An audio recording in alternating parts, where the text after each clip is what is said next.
You ask Tiger to solve. This deals with linear equations with one unknown. The final result is m equals -1. Let's solve it step by step.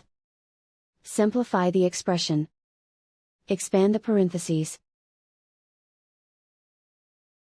Multiply the coefficients. Simplify the arithmetic.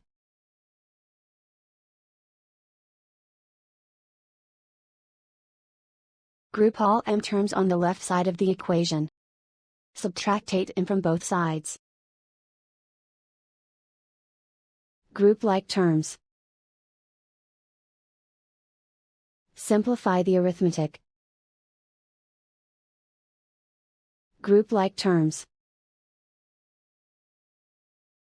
Simplify the arithmetic. Group all constants on the right side of the equation. Subtract 45 from both sides. Simplify the arithmetic.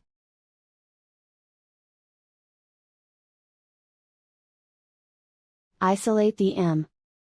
Divide both sides by 24. Simplify the fraction.